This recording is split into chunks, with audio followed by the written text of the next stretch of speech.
Arreglate el...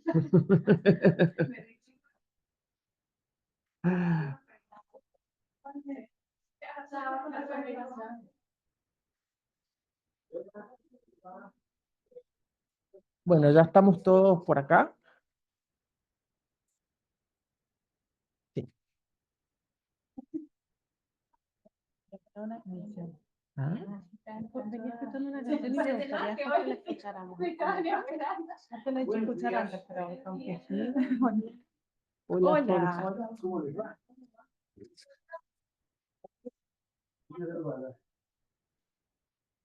Hola. Jorge.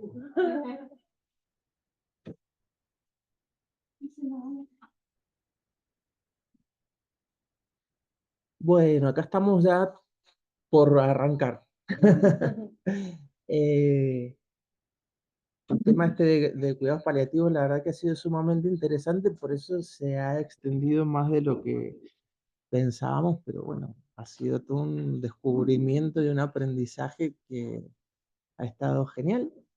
Así que, bueno, nos acompaña Laura, que la verdad que es una genia, se pasa con todo lo que nos ayuda. Y bueno, hay mucha gente, no sé si seguramente la ven por la otra cámara. Y bueno, no sé si querés Hola, de agregar. nuevo, saludarla a Laura, a los que vinieron y también introducir un poco el tema de la ley que le habíamos pedido a Laura hoy para, bueno, para ser conscientes de las posibilidades que tenemos, ¿no? Y tener entendimiento, capacidad de ser libres, de ejercer nuestros derechos y me parece que es algo muy desconocido en general, que a uno lo toma por sorpresa en el momento y no sabe cómo resolver.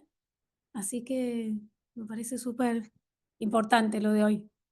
Bueno, Sí, además que bueno, a mí me ha pasado hace poco que uno por ahí está en la situación de que está acompañando, tenés un familiar que de repente está en esa fase final y realmente no sabes bien qué decisiones tomar y se presentan miles de dudas, desde las más tontas hasta las más importantes. No sé, decir, che, hay que seguir alimentándolo si no quiere, hay que, cómo manejamos los remedios y por ahí uno está no, con la cabeza en una cuestión más diaria y en realidad me parece que por ahí las necesidades de la persona que está ahí en esa etapa crucial es mucho, van por otro lado. Entonces, bueno, también para uno poder tener la tranquilidad de actuar de una manera acorde a lo que necesita el enfermo y poder quedarse tranquilo de que se están haciendo las cosas bien, básicamente también aprovechar el espacio para poder ver un poquito esas cosas.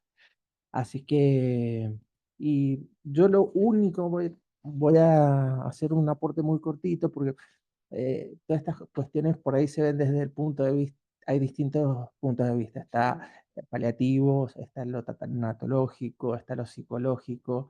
Entonces, desde el punto de vista tanatológico, cuando una persona se entera de que está en la fase terminal, básicamente se dice que es cuando una persona tiene una enfermedad que posiblemente vaya a morir en un tiempo corto y que esa persona conoce su diagnóstico. Pero esto es pura y exclusivamente desde el punto de vista tanatológico. Y el paciente como que pasa por una serie de etapas eh, que son muy parecidas a las que se pasa en el duelo y todo eso, porque claro, cuando uno se entera o la persona se entera de que tiene alguna enfermedad complicada, terminal o lo que fuere, eh, es un shock.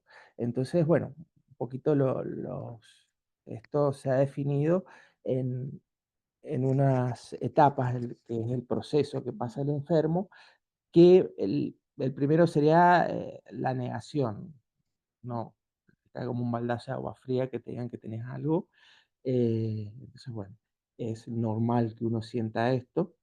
Después viene, ojo, estos estados no siempre se dan en orden, pueden ir alternados o mezclados, pero usualmente se identifican esto. Después tenemos la rabia, porque me pasó a mí, que nos enojamos con todos, con Dios, con las creencias que uno tenga. Después viene el regateo, que el regateo básicamente es, bueno, ¿cómo? Exactamente, negociación. Es si yo me sano, prometo que voy a ser bueno toda la vida. Después también es normal y esperable que se pase por una etapa de depresión y ya después tenemos la aceptación. En general, estos son los pasos que se siguen. Así que bueno, Lau, todo Bueno. tuyo. Bueno, ¿ahí se escucha bien? ¿Acá se escucha bien? Bien. ¿Qué les iba a decir? Bueno, esto quedó pendiente, pero también la idea que hoy sea como una clase abierta, que podamos hacer consultas y ir hacia donde ustedes necesiten. ¿Hacia acá? Sí. Sí. Que llegó Rocío, que es nuestra amiga psiquiatra que queríamos que llegara la vez pasada y que los tránsitos de Mercurio no les permitieron, pero ahora sí. Así que Rocío va a ir haciendo sus aportes, las preguntas, ¿sí? Ahí le pasa a Rocío también. Ahí lo estaba escuchando el Fer, esa historia, como que le va pasando a los pacientes cercanos a la muerte, esto, que lo hace una psiquiatra justamente, que es Kübler-Ross, Elizabeth Kübler-Ross. Exacto, tengo los libros, después se los paso. De la muerte y los moribundos es el más conocido, después está el ciclo de la vida. Ella define las etapas de duelo, que son estas, que las 5 creo que son. Más que interesante su vida es fabulosa. Bueno, ¿en qué situación estamos parados en Argentina con respecto a lo que incumbe a un paciente en final de vida o con necesidades paliativas? ¿Sí? Tenemos estas 4 instancias, ¿no? La Ley de Derecho del Paciente, la modificación, el Código Civil y Penal y la Ley de Cuidados Paliativos, que fue durante este año. La Ley de Derecho del Paciente y su modificación tiene que ver y incluye la asistencia, el trato digno y respetuoso, la intimidad y la confidencialidad, la autonomía de la voluntad, el consentimiento informado y también versa sobre la historia clínica. Esto a grandes rasgos es lo que incluye la Ley del Derecho del Paciente. Cuando se modifica, que mal llamada Ley de Muerte Digna, ¿se acuerdan que fue bastante nombrada en su momento? Incluye a lo que se llaman las directivas anticipadas, que es lo que antes le decíamos testamento vital, o testamento simplemente, ¿sí? Las directivas anticipadas es como dar un consentimiento de lo que fuera, ¿no? Que te pinchen, que te inyecten antes de que suceda el acto en sí. ¿Ah? Por eso se llaman directivas anticipadas. Esto es un documento en lo que trata la ley, ¿no? Porque también lo incluye el Código Civil, que ya lo vamos a ver. Es un documento voluntario que tiene instrucciones que realiza una persona en pleno uso de sus facultades mentales con el objetivo que surta efecto cuando no puede expresar su voluntad. Esto es sacado de la abogada Eleonora Lam, que es mendocina y que es especialista en bioética. Bien. Entonces, las directivas mira, Fer, si me podés correrlo, así leo un poquito más. Creo que se puede subir. Bueno, como les dijimos, son un documento voluntario donde la ley te expone un marco en el cual vos podés moverte. Bien. No pasa nada, porque igual lo puedo, pásalo, ¿eh? Un documento que... No, si tendréis que prender. Perdón. No pasa nada, Fer, porque esa la voy a pasar igual. Que es un documento que se puede hacer frente a un escribano público, que se necesitan... Ahí vamos con eso, sí. Porque según la... vamos primero a qué incluyen las directivas anticipadas, ¿no? Es siempre y cuando el paciente, la persona, esté plenamente consciente de lo que está firmando y que tenga una enfermedad con una trayectoria no curable y que indefectiblemente va a morir a pesar de los intentos que hagamos. ¿Ah? O sea, sí o sí tiene que ir a una trayectoria incurable y de muerte próxima, tiene que estar lúcido. Y en tercer lugar, y muy importante, es que la ley desestima las prácticas eutanásicas y lo escribe. O sea, yo puedo dejar cualquier directiva sobre mi cuerpo que no implique que me maten, básicamente. ¿Ok? No sé por qué no pasa. Se quedó ahí No sé si es con esto, tildado. ¿no? Yo lo puedo ir hablando igual. Hemos hecho. Mira, con estos. Claro, pero va. Ah, bien, otra más. ¿Otra Ujú. más? Bien, ahí llegamos. ¿Qué hace el Código Civil? Como dice la doc, las directivas anticipadas que están explayadas en la ley, que incluyen lo que les dije, también incluye la posibilidad, como decía Fer recién, de recibir o no alimentación, de recibir o no hidratación y de desestimar cualquiera prácticas invasivas para el paciente que no vayan a prolongar su vida o que lo hagan en vano. Hay una palabra también que la voy a introducir acá que se llama futilidad. Desde la bioética, algo que es fútil es algo que no va a tener un efecto positivo y probablemente nos cargue de efectos adversos. O por lo menos no va a tener el objeto por el que se hace. Nosotros le decimos como encarnizarse. Claro, claro, claro, claro. Algo fútil es esto, ¿no? Por ejemplo, una conexión a un respirador artificial en un paciente con un pronóstico de vida de días. No, va a ser fútil esa acción. Bien. Entonces, el paciente puede elegir, esto lo dice la ley, tanto la alimentación como la hidratación como procedimientos invasivos para diagnóstico o para tratamientos, que sería una ventilación o a lo mejor una endoscopía, ¿no? El paciente puede elegir. Y lo que dice la ley es que cuando el paciente no se encuentra en condiciones, también puede elegir un delegado que decida por uno. Entonces yo la firmo acorde a lo que yo quiero cuando esté en ese momento y puedo poner fulanito de tal, si yo no estoy en condiciones, no tengo el juicio crítico conservado, puede decidir por mí. No termina ahí esta ley y también podemos decidir qué hacer sobre nuestros restos cuando nos muramos. ¿Bien? Lo que también incluye la ley, como decía la doc, es que debe estar firmado este documento por 2 testigos y un escribano, que asevere este escrito, que lo legalice, digamos, y también, aparte, dice que nos podemos arrepentir en el momento que querramos. Las podemos hacer tantas veces quisiéramos, ¿sí? Tenemos ese poder de romperlas y empezar de vuelta, o de no hacer más nada, lo que sea.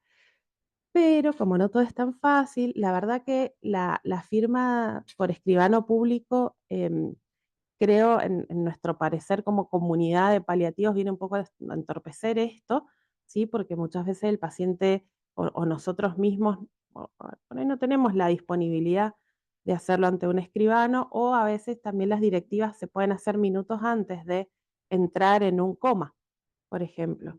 O se puede hacer un domingo en una mesa, en una sobremesa. Yo no quiero que me hagan nada y lo escuchan 50 personas, 10 personas o 2. Entonces, eso también es válido. Nosotros tenemos muy en cuenta cuando el paciente no puede decir que sabe su círculo. Y no incurrimos en algo ilegal, porque estamos de acuerdo el círculo íntimo y los médicos. Vieron que en los países anglosajones esto es mucho más común, porque el encarnizamiento también es más común. Entonces allá le llaman la orden de no resucitar, ¿no? Que es como lo que todos llevan firmado. De hecho, se hizo muy famoso un paciente con un tatuaje, donde se había tatuado el pecho de no resucitar. Hay varias series que lo traen a colación ese hecho. Igual se sigue usando en el... Ahí no hace falta que vayas a un escribano. De hecho, estos formularios de directivas anticipadas en países como Estados Unidos están disponibles no solo para descargar, sino en los consultorios médicos o cuando uno entra a un hospital. Realmente van muy avanzados porque son muy litigantes allá los estudios de abogados, entonces cualquier clínica o institución se cubre de que el paciente dijo tal o cual cosa. Y si no lo dijo, van por todo, aunque éticamente tengamos límites, claro. Acá la verdad que no es esa la realidad, no están difundidas, a la vez están un poco más cargadas de miedo, si se quiere, porque si yo firmo esto, entonces capaz que no me hacen nada, o capaz que... Y también sucede que hay como un imaginario de que si yo lo firmo, lo hablo con los seres queridos, ya me estoy dando por muerte, ya los pongo tristes, entonces mejor pasemos de página, hablemos de otro tema. Pero la verdad, nadie quiere hablar del tema, ¿no? Y después nada, también tenemos gente mucho más avanzada que viene con esto escrito, con todo ya definido en su círculo y no hace falta ni plantearnos el hecho de un traslado, por ejemplo, cuando el final de vida se podría hacer en casa y se hace en casa. El Código Civil complica un toque ahí las cosas porque no habla de ningún escribano que firma. Entonces, es lo mismo, pero con 2 testigos. Así que, ¿qué hacemos? Y la verdad que las 2 cosas están bien, depende mucho del lugar donde uno trabaje y depende también del paciente, etcétera. Nosotros, como uso y costumbre, cuando están claras pedimos hacerlas y no hace falta que lo haga que lo legalice un escribano, eso ok. Esto que les quiero mostrar es un ejemplo de unas directivas que firmamos en el hospital. Después les paso por el WhatsApp los modelos que hay. Neuquén es pionera dentro del país en cuidados paliativos, porque está asociado a la medicina de familia, como Jamie que vino conmigo. Entonces tienen unas directivas, un modelo provincial, o sea, del Ministerio de Salud, que son buenísimas. En Mendoza, a la cabeza va el Hospital Noti, donde ya las tiene preimpresas y los niños con enfermedades terminales sus papás ya han firmado, por ejemplo, la adecuación de los esfuerzos terapéuticos o cualquier otra cosa que ellos quieran. Esto es un paciente que teníamos en el hospital y le dimos las directivas y él las fue llenando, ¿no?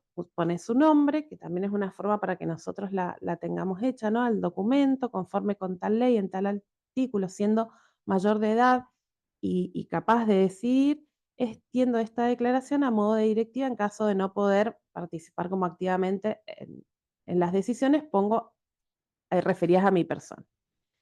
En conocimiento de presentar cáncer de testículo, este chico tenía menos de 30 años, izquierdo, diagnosticado hace 2 años, donde se realizó una cirugía, hacemos como un resumen de lo que le pasó, conociendo los riesgos que conlleva, pero priorizando mi calidad de vida. Él suspendió, perdón, adelante dice, el tratamiento quimioterápico, conociendo los riesgos, pero priorizando su calidad de vida. Siendo esta suspensión no eutanásica, digo, hacerla o no hacerla básicamente hubiera dado lo mismo. Entonces se le ofreció no hacerla, diciendo, o él lo dijo, no recuerdo, y él firma que no la va a hacer. En la etapa final de mi vida, ordeno que el médico que me atienda se abstenga de iniciar o también suspenda un tratamiento solo porque prolongue mi agonía. Además, ordeno que el tratamiento se limite a medidas para mantener el bienestar y aliviar el dolor. Estas directivas expresan mi derecho legal a rechazar determinados tratamientos médicos, preventivos o paliativos y decisiones relativas a mi salud.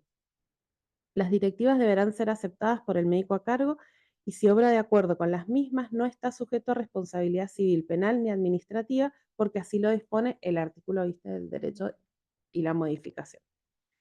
Por lo tanto, espero que mi familia, médicos y todo el que esté comprometido en mi atención se considere legal y moralmente obligado a actuar de acuerdo con mis deseos y que al hacerlo estén libres de responsabilidad legal, moral o religiosa. En especial no deseo.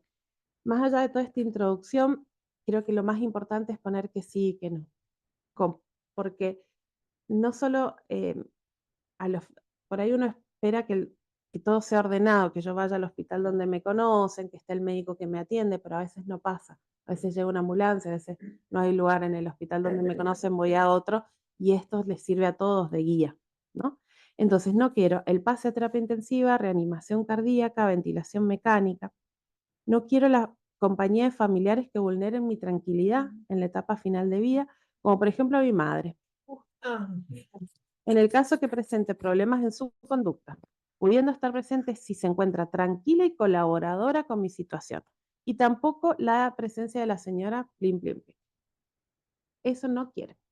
Y esto realmente nosotros en el acercamiento, claro, es que eso no le trae paz. Por ahí para cuando estemos en estas, uno se tiene que vaciar de contenido para ayudar. O sea, realmente este chico con menos de 30 años estaba casado, tenía un hijo y había hecho su tránsito. Entonces, en su vida, ¿no? Muchas veces Yo he escuchado pedidos, por ejemplo, no quiero que haya cruces en mi velorio, no quiero que haya nada religioso. Y para él es importante, o sea, ¿por qué lo vamos a obviar? O vamos a, ¿no? Entonces, en esa, o sea, como la calidad de vida es la calidad de muerte, ¿qué para él es importante? ¿O qué le hace bien? Em, quiero estar con tal música, quiero que no vengan mis nietos. También, no quiero que me vean así. Prefiero estar solo, prefiero estar con tal. Bueno, un montón de listas de sí. Y otra de las cosas, bueno, también como por la negativa, desde lo positivo, recibir medicación analgésica, sedación paliativa, él prefiere el intermitente en el caso de síntomas refractarios. En el caso de síntomas refractarios. Él quiere morir en el hospital, acompañado de los que quieran estar junto a mí, con excepción de las personas nombradas. Al momento del ingreso, desea infusión de medicamentos a través de vía subcutánea y no extracción de sangre con fines diagnósticos. Deseo. También, aparte de las exequias, uno puede ordenar la donación de órganos. Que mis órganos puedan ser donados si se encuentran en condiciones, que mis restos sean cremados, mi esposa decida qué hacer con los mismos, y si no pudiera transmitir mis instrucciones establecidas más arriba, acá dejo un delegado, designo a la siguiente persona para que actúe en mi nombre. Si esta persona no puede, pone a una segunda persona que es su papá. Y esta declaración de disposiciones en vida expresa mis preferencias personales en cuanto al tratamiento. Y ahí firmo. Paciente y 2 testigos. Pero la verdad que hay un montón y también es un ámbito que no solamente nosotros tenemos que tenerlas hechas, sino está más universalizado en los pacientes con enfermedades neurológicas, que tienen una trayectoria más larga y que a veces pueden decidir desde el principio no hacerse una traqueostomía y después quizás pueden decidir hacérsela, por eso se pueden revocar y volverlas a hacer. Bien, a veces aparecen factores en la vida donde uno dice, sí, quiero que me hagan todo y después de un clic, después de un sufrimiento, una experiencia traumática, ¿cuánta gente conocemos? Yo no quiero volver a estar internado. A lo mejor fueron a la guardia, estuvieron 10 horas en una camilla rígida, en un pasillo y bastó. Entonces, por eso se pueden revocar, por eso también tenemos que estar permeables a los cambios de opiniones. Sí. Una pregunta Ujú. de la parte psiquiátrica. Viste que seguramente estos cuadros, más allá de lo clínico, hay cuestiones psiquiátricas. ¿Se siguen dando la medicación psiquiátrica, antidepresivos? O sea, ¿cómo se maneja esa parte, digamos, emocional del paciente? Ahí si quieren enseguida que tengo el Power, les cuento bien ahí para introducirlos como un poquito. Yo no trabajo en cuidados paliativos, sino que estoy en un hospital general. Y bueno, obviamente que la cantidad de gente que fallece es un montón y trabajamos más como una psiquiatría de enlace.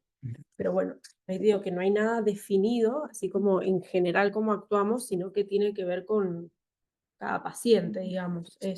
Pero sí, si hay cualquier enfermedad de base que haya que esté medicada más allá de las psiquiátricas, no es una medicación que se suspenda, a no ser que, no sé, que un paciente que esté en coma, que para que le vamos a estar dando, digamos, algo que no requiera, digamos, porque es como lo mismo. Pero como eso como en general, digamos. Pero después puntualmente podemos ir viéndolo. Puse este cuadro como comparativo porque hablé de eutanasia y no sé si la otra vez lo charlamos de las tres formas de morir legales, no sé cómo decirlo. Hay muchísimas formas de morir, pero claro, es como un espectro, siempre como una campana de Gauss, ¿no? En un extremo tenemos la eutanasia, que la definición es una acción médica deliberada, le agrego yo, que pone fin de forma directa a la vida de un enfermo próximo a la muerte y que así lo solicita para lograr dar término a los sufrimientos de su agonía. ¿Mm? La eutanasia es un acto deliberado, o sea, yo indico una medicación con una dosis que sé que lo va a matar, con el fin de aliviar su sufrimiento. y mediante un consentimiento informado de ese paciente. ¿Sí? O sea, la eutanasia es como inmediata. Esto va a provocar la muerte con el fin, por supuesto, de aliviar el sufrimiento y con el consentimiento del paciente. La distanasia es, Eso es lo que se hace con los animales. con los claro, perritos, pero no está permitido. la eutanasia en Argentina no, el único país, tengo entendido, de Latinoamérica es Colombia. Colombia, sí, sí, pero Latinoamérica es Colombia, algunos estados de Estados Unidos también, por supuesto, Holanda, Suiza, tal cual. No sé si Reino Unido no. Y Holanda tiene una característica muy especial, es decir, se hace, se hace se forma un tribunal, entonces el individuo que quiere ir a la eutanasia, lo único que hace el tribunal es constatar que no haya instigación al suicidio. Es decir, no se introducen si la persona que quiere la eutanasia está tan enferma o no, simplemente como Holanda se quiere sacar gente encima, en serio. Es decir, si yo decido morir, bueno, lo único que constata es eso, es decir, si está, que no esté inducido al suicidio, porque puede ser la posibilidad de que los hijos lo estén induciendo al suicidio para que hace coherencia. Entonces, se hace el tribunal, si el individuo no esté, vamos para adelante. Sí, en general los tribunales y lo que se planteó acá, hay un proyecto de si se acuerdan, que salió con un abogado y un proyecto de ley nacional de eutanasia por un abogado mendocino que tenía ELA. Y, exacto. Ostropolski, exacto. Me parece que Ese proyecto de ley, todos en realidad tienen que tener un tribunal, o por lo menos como se dice un comité, que no solamente el médico diga que es un estadio final, sino que tiene que haber un abogado, un religioso, alguien de la comunidad, y lo más difícil es que se tienen que expedir rápido, porque ante un sufrimiento no controlado, con todo el bagaje de atrás, alguien rápido, no podemos estar un año deliberando qué va a pasar. La eutanasia puede ser pasiva o activa, ¿sí? Puede ser que me inyecten o pueden ser que yo me autoadministre con alguien que... Para por ahí no confundir con suicidio asistido. En realidad es como una eutanasia pasiva también. Pero bueno, creo que debería leerlo más para darle algunas cuestiones más finas. Pero yo prefiero hablar de eutanasia y ya me libero del otro. Distanasia, estamos en un lado la eutanasia y del otro lado, la otra cara, la distanasia. Esto es el encarnizamiento.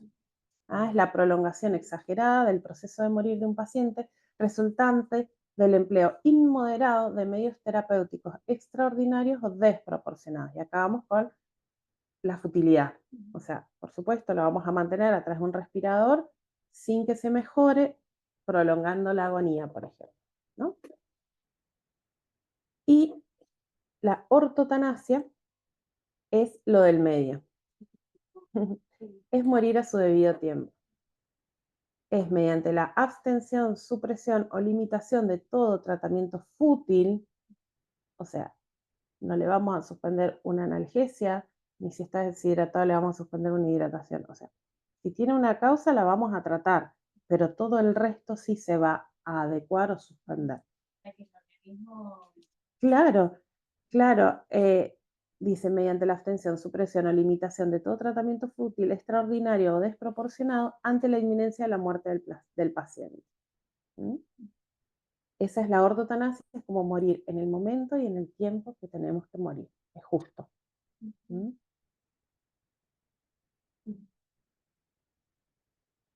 Ay, Tengo mi cara ahí. Sí. ¿Cuál será el momento? Claro. Es justo. Ahí va. Bueno, y lo último de este año es la ley de cuidados paliativos, que por suerte está, que no está totalmente implementada, por lo menos la provincia no ha adherido todavía. Es un trabajo que nos queda pendiente, otro más de los tantos. Está muy bien redactada, es muy completa, creo que salió rápido porque no podíamos adelantar una ley de eutanasia sin tener una de cuidados paliativos, era ilógico. Creo que nos apuró eso a nivel país a como debería haber sido. Esto debería haber estado muchísimo antes porque ya lo estamos haciendo, ¿no? Entonces, esto incluye a pacientes con enfermedades graves o limitantes para la vida, tiene en cuenta el respeto a la dignidad y la autonomía del paciente, nos habla de cómo formar equipos de cuidados paliativos, nos habla también de la formación de grado y posgrado, o sea, impartir clases y poner a los cuidados paliativos dentro de la universidad, de cualquier área de salud, sobre la cobertura que tiene que ser universal y al 100% como si fuera un paciente oncológico, ¿no? O sea, como le damos la quimioterapia o cualquier enfermedad crónica, lo mismo deberíamos proveer la atención en cuidados paliativos a cualquiera de estos pacientes. También incluye no solamente los fármacos, sino lo no farmacológico, o sea, todo el resto de las terapias. Tiene que tener incluida la salud mental, algunas terapias complementarias si lo desea, o sea, ver desde lo holístico. La información y para la población, o sea, la verdad que está muy bonita, está todo previsto. Y la interculturalidad, o sea, poder permitir que la gente que muera en Argentina tenga su manera de morir según su cultura. ¿Sí? Es lo mismo que les comenté recién. Y algunas cosas como más específicas en cuanto a lo que les estaba comentando, ¿no? Gracias. Pero sobre todo es cómo formar los equipos y cómo llevar los cuidados paliativos a donde sean necesarios. Ahí ahora toca. Oh, perfecto. Ahí se me pasó uno. Y bueno, acá yo ya termino. Les quería terminar más, bueno, porque justamente si había preguntas o algo, pero no sé si querés hablar, dar tu charla y después termino o finalizo acá. Como quieras, en realidad la Inés me había convocado un poco a contar como la experiencia también bien. en el hospital, Bien. pero Entonces termino. Miren, hay como una representación que es muy bonita, que es el círculo, si lo ven ahí, en la cruz celta, en el yin y el yang de los chinos, y este es un gráfico budista sobre la cruz, básicamente, que es una rueda, con su eje circular. Y les traje una... parece como la de la carta astral, parece. mira, el samsara, exactamente. Exactamente. Conocí. Sí, porque también tenía ganas de, ¿vos sabés algo de budismo? No. Pero, ¿por qué? Porque no me la quiero echar, pero no se los voy a dar hoy, les voy a mandar material. Hay una meditación, porque yo digo, ¿cómo bajamos esto? Está bonito como grupo de estudio, pero bueno, ¿qué nos pasa en la vida? O sea, ¿cómo podemos ayudar? Más allá de decirle a alguien si existe paliativos, qué sé yo. Pero desde el lugar que estemos, ya sea hasta un voluntariado, que me parece que podría ser algo muy bonito que pudiera salir de acá, ¿no? Los budistas tienen mucho estudio y conocimiento de la muerte, ¿no? Y de las reencarnaciones, el karma, pero sobre todo también de esto, ¿no? El proceso de morir, de la impermanencia, de la mirar al otro, ¿no? Y entre todo esto hay una meditación, una práctica. Ustedes saben que el budismo no es una religión, es una filosofía, lo puede hacer cualquiera, y está abierta para que también la usen. Le voy a mandar material que se llama Tonglen. Es una práctica de compasión y hay una forma de darle Tonglen a los pacientes, a las personas cuando están muriendo, y eso lo podemos hacer cualquiera. Entonces, por ahí cuando nos cuesta un poco ver cómo llegar, cómo ayudar al otro, en el lugar donde estemos, muchas veces también queremos ayudar, como hablamos la otra vez, hablando de más, metiendo la pata. Bueno, esta es una manera mucho más cariñosa y que tiene que ver con la compasión. Tonglen significa dar, ton y glen, recibir.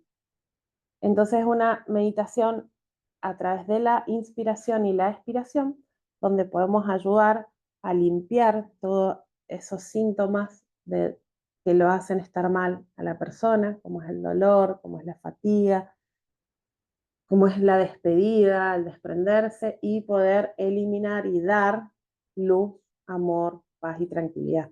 Es como si lo vamos a hacer a la persona. No, como una lo hago especie de uno. reiki, una cuestión No, así. lo hacemos nosotros como una visualización. Entonces, poder visualizar la materia hay que leerlo en realidad como que hay que formarse, porque tiene la primera parte que es más controvertida, que es inhalar lo que está mal ahí. Es inhalar ese dolor, es inhalar ese sufrimiento y poder entregarle luz, amor.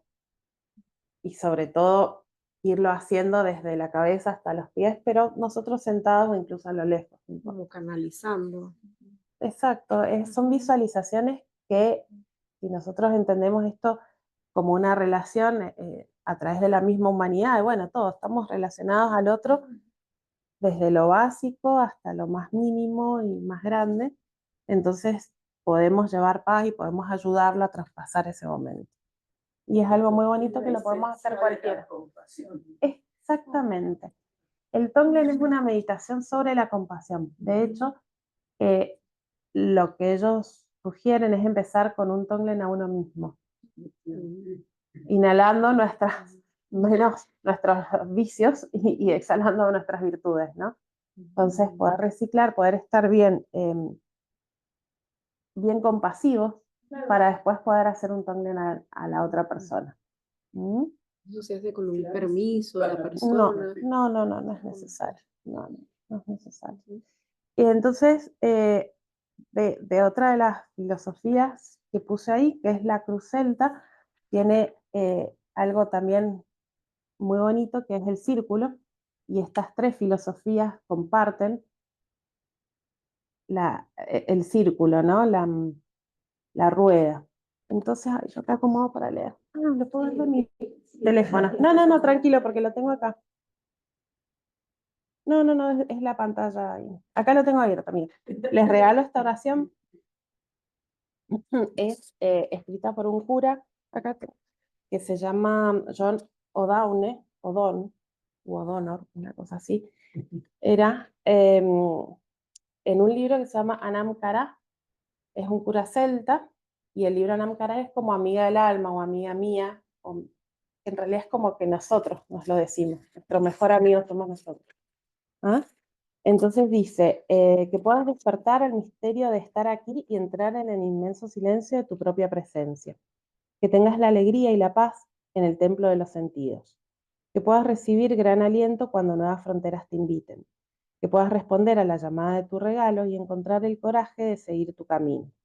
Que tu dignidad externa refleje una dignidad interior del alma. Que puedas tomar tiempo para celebrar los milagros silenciosos que no llaman la atención. Que la llama de la ira te libere de la falsedad. Que la calidez del corazón mantenga tu presencia en llamas y la ansiedad nunca permanezca en ti. Que seas consolado en la simetría secreta de tu alma. Que puedas experimentar cada día como un regalo sagrado tejido alrededor del corazón de la sombra. Es preciosísimo. Después si puedo les consigo el libro, es muy bonito. Y como último también venía escuchando una canción que me encantaría que la compartamos. Dejen sentir, vamos a poner, no les voy a decir más nada. Ahí te la busco. También tomémonos un ratito como para hacer un espacio para la otra charla capaz y después si surgen dudas las charlamos. Medio perdido acá. Esta la bajas. Me vas a hacer llorar antes de ¿Tenés Spotify ahí? Tengo el YouTube Music. Pero no vas a ir probando. Bueno, a ver. No lo tengo. Listo. Muy bien.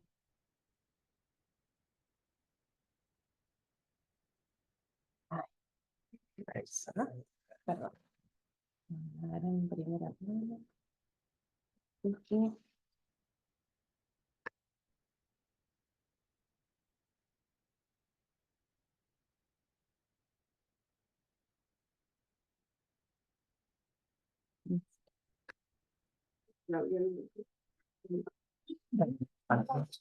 Vamos a compartir, porque si no Porque tienen que escuchar los chicos. Ajá. Compartir. Esta.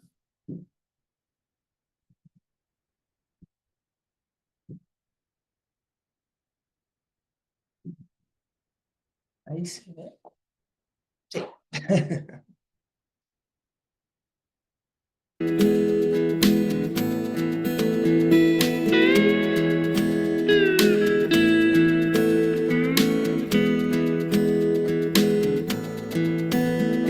Gira, gira, gira todo lo que ves y todo lo que no ves ya girará.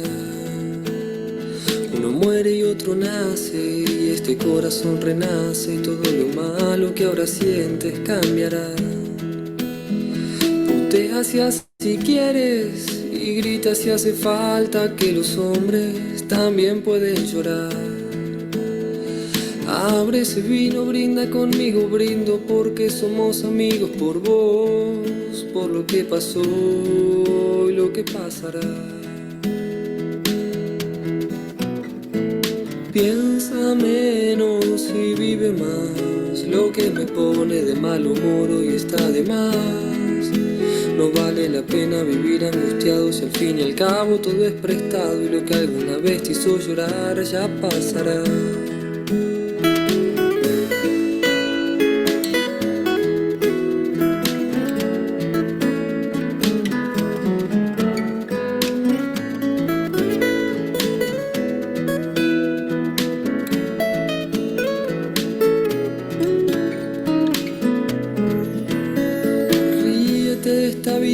Porcelana de marihuana, todo es tan frágil, todo es tan ágil que viene y va. No camines solo, quiero caminar con vos, que en esta vida todo es más lindo y se hace más fácil si se hace de a dos. Desata el nudo que ata en mi panza, mi corazón no descansa y quiere salir a este mundo loco para empezar a latir un poco y sonreír. ¿Quién dice lo que está bien y lo que se debe? Si lo que vale es lo que uno puede y lo que más nos haga feliz. Como un simple beso tuyo en mi nariz, como el sol revoloteando en mi jardín, como aquella mariposa con sus néctares hermosa que se apoya sobre el beso en mi nariz. Preocuparse de antemano, me dijeron que eran vanos y al fin y al cabo no saldré vivo de aquí. Piensa menos y vive más, lo que me pone de mal humor hoy está de más. Si quieres bailar junto a esa morena y hacerle el amor con la luna llena, besa su espalda, duerme en su falda y echa a reír. Siente el amor de su cintura en esa noche de locura. Fue la morena que lo hizo tan feliz, como un simple beso tuyo en mi nariz, como un simple beso tuyo en mi nariz. Qué reversión. Sí, claro. Bueno. Oh, ¿Qué conjunto es? él es un chico que se llama Adrián Berra Ajá. y tiene otras maravillosas, unas letras Adrián Berra, unas letras maravillosas. Tengo una amiga que es profe y la usan en la escuela. Y él hace varios talleres porteños en escuelas con sus temas, tipo teatro. Muy interesante. Sí, se las Canto paso. medicina, parece. ¿Eh? Canto medicina. Ah, esa también. Hay otra, esa que habla de la edad, como de la vejez. No, hay una que es buenísima, que habla como de la deconstrucción, de que es como que es viejo el que no cambia. Ay, no saben, es preciosa, se las voy a mandar. Ujú, totalmente. Es muy bonito. Yo te había mandado el Power a vos en algún momento. Ah, no, porque no tengo. Pero les cuento, lo voy viendo acá. Exactamente, En vamos. realidad un poquito lo que, ahora que yo no estuve en la introducción, no sé vos a dónde trabajás, a qué te dedicas. Perdón. Repetir por la hasta presente. Yo trabajo en el Lago Maggiore, en el Hospital Universitario y en COIT, y hago cuidados paliativos. Solo eso. Solo es. Bueno, el tema No les puedo ver la piel, no me pregunten. Soy médica. Ajá. Tengo una amiga ahí, paliativos en la. ¿Quién? Está en salud mental ahora. La maestra. Ah, claro, trabaja conmigo. En el azulcito yo hice la reci con ella. Listo. Hicimos la reci sí, ahora juntas. está con eso. Bueno, ¿cómo están? Mucho gusto. Inés me había pedido, te voy a contar un poco lo que hacemos allá en el hospital.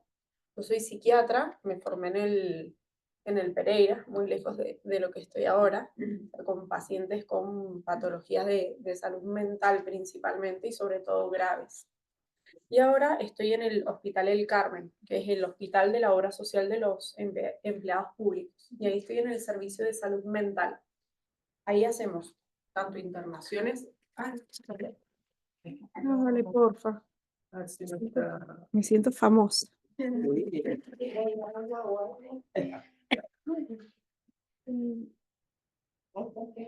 Bueno, ahí hacemos tanto internaciones específicas por salud mental, o sea, pacientes que requieren estar internados por salud mental.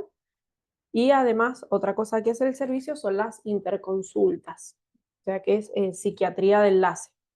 En realidad el servicio no tiene solo psiquiatras, sino que es interdisciplinario y somos trabajadoras sociales, psicólogas, lo digo todo en mujeres, pues somos todas mujeres. La Abril, bueno, ahí ya te cuento la Abril, y psiquiatras, que tenemos a un solo varón. Yo ahí soy jefa de los residentes. Ahora la Abril es mi compa de residencia. Ajá, ya terminó y yo me quedo un año más, así que voy a estar con eso. Bien. Ahí lo que hacemos, sobre todo interconsultas, que es lo que llamamos psiquiatría de enlace, que es diferente el interconsulta. Interconsultor sería ir, ver un paciente, indicar algo y nada más. Y lo que hace la psiquiatría de enlace o la salud mental de enlace, porque generalmente abordamos a los pacientes en conjunto entre las tres disciplinas o la disciplina que sea necesaria, es como ir más allá, va como que establece un vínculo, una relación entre el equipo que hace la interconsulta, que en el hospital pueden ser, si el paciente está internado en clínica o en cirugía o en ginecología, digamos, puede estar internado en otros servicios, y nosotros recibimos la interconsulta y nosotros trabajamos tanto con el equipo, con el paciente que vemos y además con el núcleo referente del paciente. O sea, hacemos más como un enlace, no queda simplemente en como, no sé, como en un consultorio recibir una interconsulta, hago mi parte y, digamos, devuelvo al paciente, sino también en ser como muy mediador de esa relación. Y es que en realidad mucho de lo que hacemos. ¿Qué les quería contar acá? Bueno, un poco esto de la atención paliativa, que ya lo vienen viendo, pero bueno, lo que principal vemos en el hospital es como, no vemos principalmente, por ejemplo, personas con cáncer, sino que vemos como otras enfermedades que, bueno, desde lo neurodegenerativo, las demencias, como más ese tipo, son los que más nos llegan. Se ve todo. Claro, porque en realidad, bueno, y eso les quería contar, en realidad los pacientes que vemos, si bien es un paciente crónico, no es que nosotros acompañamos en esa cronicidad, porque hay un programa de cuidados paliativos, pero nosotros abordamos al paciente que en agudo necesita esa internación y hacemos ese abordaje. No es como que lo seguimos en la cronicidad de ese paciente. Bueno, un poco esto que ya lo vienen viendo, que no es solo abordar al paciente, sino a todo el grupo familiar y también al equipo, en realidad, que lo viene acompañando. ¿Cómo les influye a ustedes cómo les influye a ustedes como profesionales el estar en contacto con estas situaciones tan terminales? Mira, hay un poco a contar, sobre todo las interconsultas que recibimos. La verdad que al ser un equipo interdisciplinario y formados en salud mental, no digo que no producen impacto a nosotros, producen impacto también desde lo emocional, pero generalmente somos los convocados a poder trabajar con la angustia de los otros profesionales. De hecho, muchas interconsultas que recibimos no tienen que ver con una demanda del paciente, sino con del profesional. Por ejemplo, recibimos una interconsulta. Bueno, ¿por qué es la interconsulta? No, porque es un chico que tiene 30 años, que tiene un cáncer y que, bueno, como está en situación, tiene una hija y se va a morir. Bueno, y vamos, y en realidad el paciente, como ya lo tiene como muy elaborado, o no es el momento para él, o no todos los pacientes que se vayan a morir atraviesan un cuadro de salud mental, y es como más angustia a veces de la persona que hace la interconsulta, de las fantasías que se le juega a esa persona, como que acompañamos mucho eso. O a veces nos hacen la interconsulta y no podemos trabajar con el paciente en sí, porque a veces ellos tampoco quieren la atención, sino que trabajamos con la familia, que son a veces los que están como más afectados. Les iba a contar un poquito cuáles son las interconsultas más frecuentes que recibimos, sobre todo trastorno de ansiedad, de angustia y depresión, que si bien, o sea, son frecuentísimas en la población general, sobre todo en las mujeres, pero a nivel mundial, no me acuerdo bien los valores de la OMS, pero no sé cuántos, 300.000 millones de personas en el mundo podemos tener un cuadro de depresión y ansiedad, pero sí particularmente aparte aparecen en estos momentos de la vida, un poco en esta línea de los 5 pasos que habían comentado, que aparecen estos, sobre todo episodios como de reacción frente a la, digamos, a la noticia.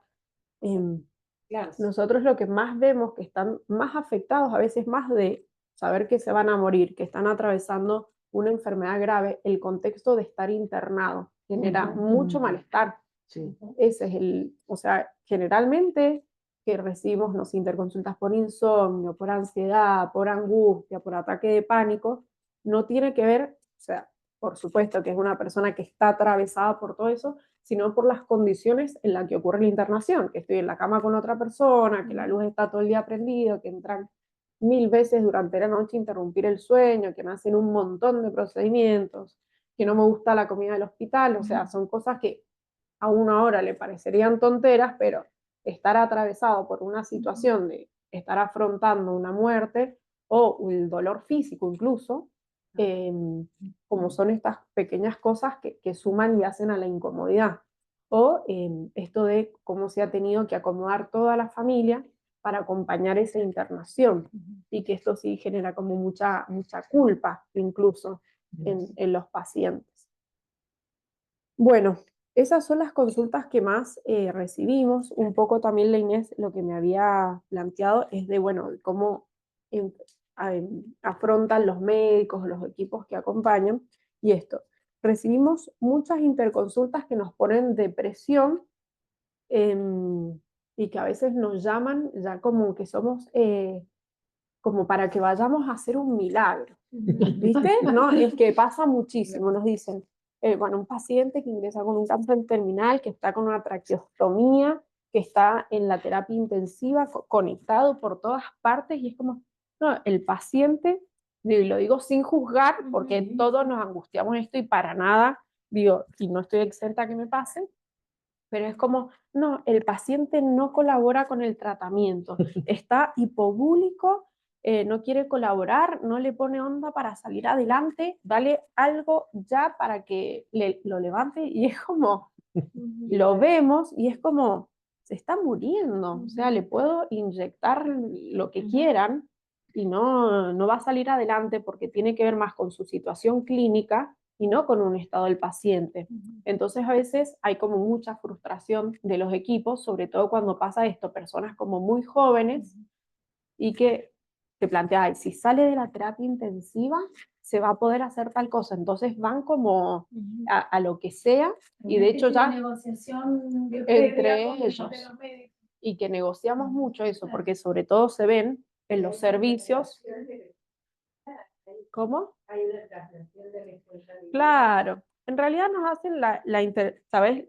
En realidad ya nos hacen la interconsulta, porque en las terapias, en la intermedia y la terapia, en la intermedia y la intensiva, ya los medican sin hacernos la interconsulta, ¿me entienden? A todos los pacientes que entran por un cuadro, que ellos, no colabora con el tratamiento.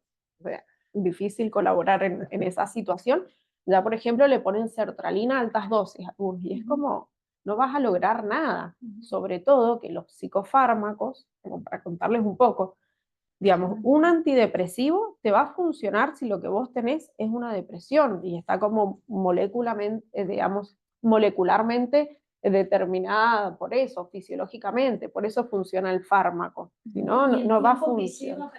Eso también les iba a comentar. Tenemos como distintas estrategias. Si es una persona, o sea que tenemos que conocer los tiempos, por ejemplo, para el trastorno de ansiedad y la depresión se usan más o menos los mismos fármacos y tienen un tiempo de latencia para empezar a actuar que es a las 3 semanas, un mes. Y a veces nos piden, bueno, que iniciar esa medicación, que sabemos que lo vas a mejorar en un mes, o sea que tampoco, a no ser que se pueda, digamos, que la vida de esta persona vaya a continuar más allá de eso, es hacer un tratamiento sin un sentido y que tiene que ver con esta misma encarnización, a veces como darle con lo que sea para que salga adelante. Y es como, ahí, de hecho, hasta no tiene ni sentido, un sentido médico. ¿Para qué le voy a indicar a alguien una medicación que va a funcionar en un mes cuando tiene un tiempo de vida de 2 semanas? No sé, nunca hay tiempos, digamos. ¿Ah? Pero bueno, de todas maneras, sí estamos convocados a aliviar el dolor y el sufrimiento, y hay otros fármacos, por así decirlo, que actúan más en lo agudo y que se puede hacer eso, como poner el fármaco y después retirar, que no implica después hacer un seguimiento, que sí lo usamos, que son muy buenos para la ansiedad, para dormir, para la angustia. También nosotros, si bien no hacemos terapia del dolor, Para la angustia del médico. para la angustia del médico, para la angustia, por eso te digo que terminamos abordando al paciente, que a veces es como lo más en tiempo, incluso más corto, y es como hablar con los equipos, que a todos se nos juega lo personal, digamos, inevitablemente. Y más que cuando no es una persona que lo atiende, son un montón de personas, entonces a algunos se le va a jugar eso, incluso a nosotros mismos. Yo hay situaciones que pido no ir yo, cuando yo sé que soy una mamá que jovencita, que tiene una nena y que está angustiada, por eso yo no voy a ir porque voy a ir desarmada, no la voy a poder ayudar, por supuesto. Entonces, y a veces, y también lo que yo me he encontrado, que como la sabiduría que hay en los pacientes y en los familiares, que ellos mismos, o sea, ellos mismos, digamos, comparten lo que pensamos nosotros y que no están de acuerdo con el abordaje de los equipos. Ahí les cuento, bueno, otro cuadro súper frecuente que vemos, que lo deben haber visto cualquiera, o haberlo atravesado ustedes o cualquiera de sus familiares, es el delirium, que le decimos, o el estado confusional agudo, de cuando el paciente se desorienta. Eso es como muy común de por sí, los pacientes internados, pero sobre todo también es parte como del proceso de muerte a nivel cerebral o cognitivo. Entonces eso lo vemos un montón y es algo que angustia un montón, sobre todo a los familiares, porque es un paciente que se quiere, se quiere sacar todo y que al final a veces termina sujetado, o sea, con una persona que puede ir al baño le terminan poniendo un pañal, una persona que podría alimentarse solo en esto de estar sujetado, le terminan poniendo algo para alimentarse, ¿no? Esto porque también nos pasa un montón, lamentablemente, y cada vez parece que es más, sobre todo con los pacientes de salud mental, que no hay referente. A veces son pacientes que están internados ellos solos, porque no hay nadie más. Entonces terminan a veces en estas situaciones de que una mínima excitación o inquietud, o se quería levantar para ir al baño y se cayó, terminan con sujeción, terminan, bueno, como agravando el cuadro. Y bueno, eso está re bueno, digamos, hay un tratamiento para eso y se puede estar bien. Así que bueno, ahí sí nos llaman antes de medicar, porque es un cuadro que asusta muchísimo, que se ponen agresivos, que se desorientan, que se pueden hacer daño, poder hacer daño a otras personas. Y la verdad que con a veces unas gotitas, nosotros usamos la alopridol, lo usamos un montón, que es como un antipsicótico, que es para organizar la cabeza, con unas gotitas andan re bien. Y vemos que a veces le han puesto una cantidad de fármacos como para tapar las cosas. Ustedes igual váyanme preguntando, no sé si les interesa tanto qué es lo que nos pasa, porque no sé.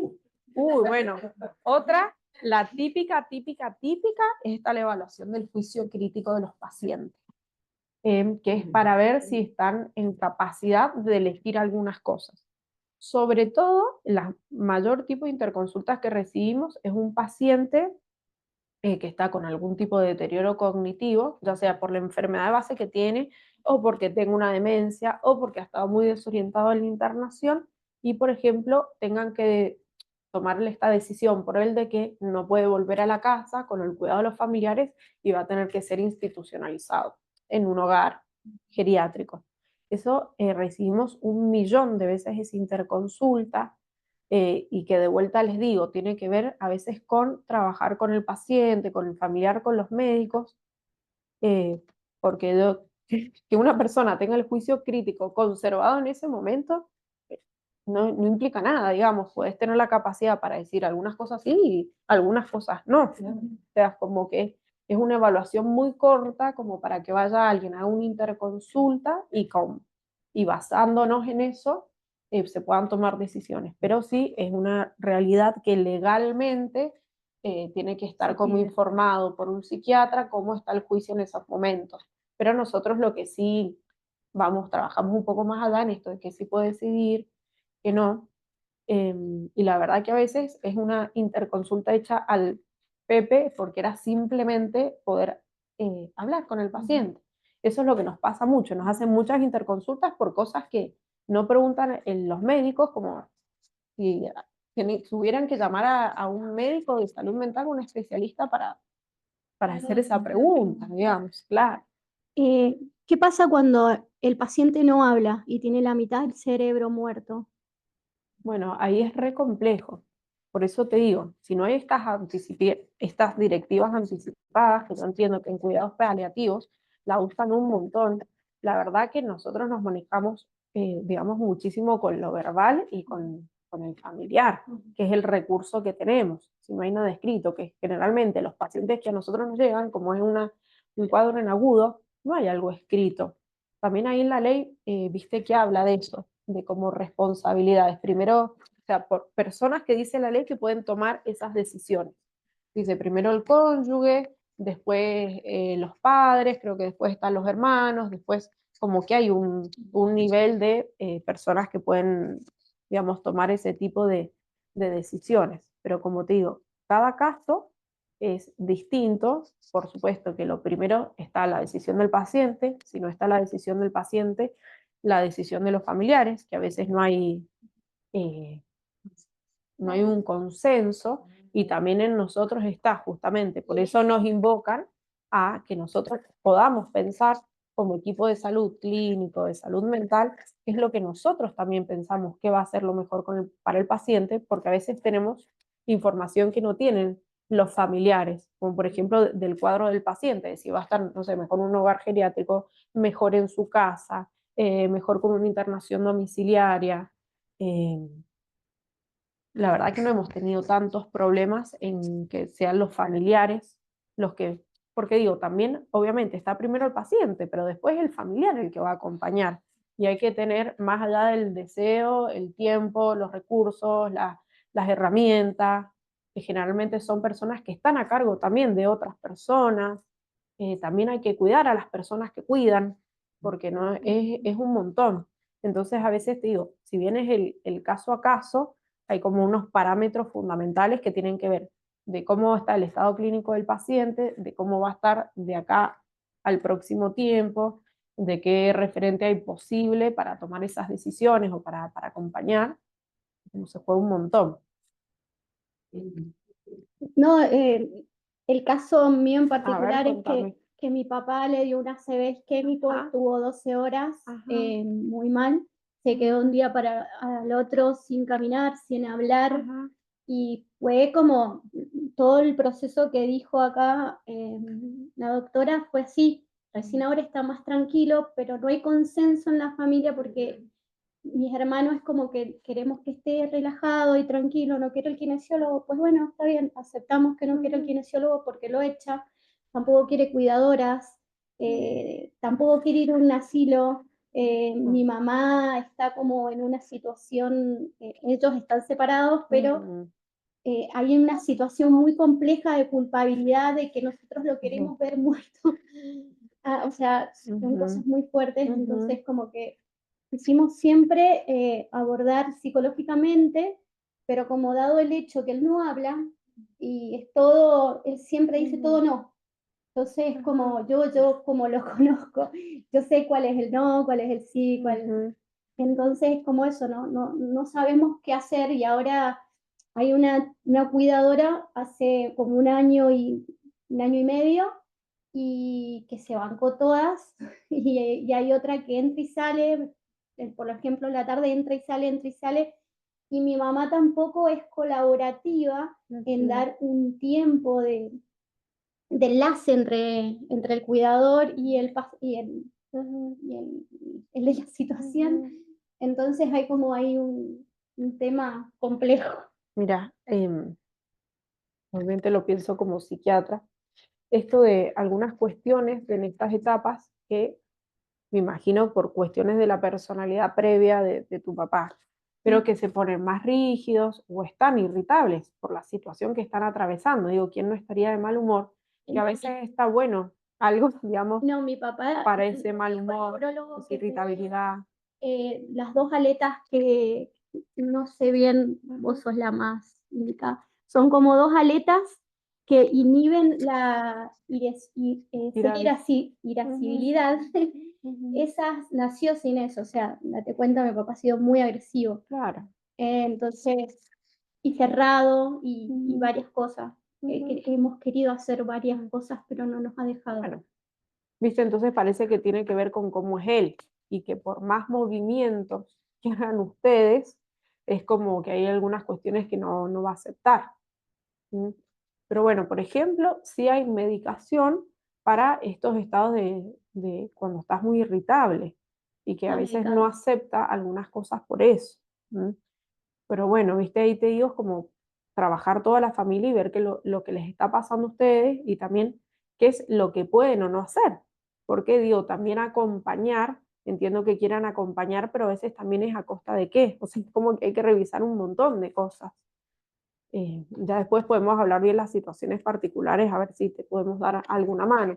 Pero es como se vuelve todo tan complejo, sobre todo, digo, porque planteamos esto de los cuidados paliativos y del acompañamiento del familiar cuando han sido personas que han sido súper amorosas con nosotros, que siempre han estado, que hay como muchos deseos de acompañar. El tema es que cuando los vínculos ya están rotos de antes, o han habido cosas, es difícil acompañar también.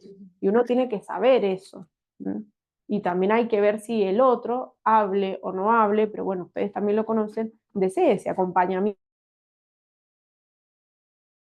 y de qué manera desea. Obviamente, no sé. Después ahí lo podemos hablar. Ahí lo podemos como hablar más en particular, lo que te está pasando a vos. No. Ay, qué lindo. Mira, compartieron el libro que yo, Ajá. lo que me costó conseguir ese libro, gracias. ¿Cuál es? Anam Karam. Ajá. Pasé por todo Buenos Aires hasta que la encontré. Qué bueno, gracias. Muy bien. Bueno, lo otro ya los he estado hablando. Esto también nos hace mucha consulta por la adherencia al tratamiento, por los pacientes que no desean hacer un tratamiento. Es como les dicen como, pero ¿cómo puede ser si es como, no sé, el cáncer de colon, que hoy se lleva la mayoría de los casos, y no todos, como enfermedades crónicas con un tratamiento? Y hay pacientes que no aceptan el tratamiento, no quieren la quimio. Es como que no hay aceptación de los equipos cuando saben que se puede hacer algo para salvar la vida de la persona y que va a tener una calidad de vida aceptable. Pero bueno, el tema es ver qué es aceptable para uno y qué es lo que está cada uno dispuesto a atravesar. Y eso sí, nos hacen un montón de consultas por gente que no acepta el tratamiento, y bueno, no lo aceptan. Y es como re complejo, porque la familia se angustia un montón, los médicos se angustian un montón. Incluso, bueno, se han pasado situaciones que nos han llamado para evaluar el juicio crítico de esta persona, como diciendo, pero ¿cómo puede ser? tiene que estar desvariando, tiene que estar su juicio crítico desviado, ¿cómo no va a aceptar? O a veces incluso intentar, o sea, buscar que haya algo de salud mental para que esté justificando esto. ¿Ya ves? Y la mayoría de las veces no hay nada. Es como, no quieren hacer el Me tratamiento. parece que es un poco como lo que decía Laura antes, de también suspender el juicio propio, ¿no es cierto? Como médico, decir, bueno, esta persona tiene estos principios, estas ideas, como también cuesta desde, digamos, del lugar de ustedes, ¿no? Con muchos pacientes también nos hacen interconsulta a la guardia, porque también tenemos guardia, de pacientes que dicen, no, ya está, me quiero ir a mi casa. O sea, si quieren háganme lo mismo, pero en mi casa no. Y como que no hay una aceptación de esa cuestión, ¿no? De esto de que, a ver, se juega el criterio médico que piensa que está en riesgo la vida de esa persona, y que yo digo, bueno, igual ya está en riesgo la vida de esa persona, digamos, pero está este pensamiento de no agravarlo más.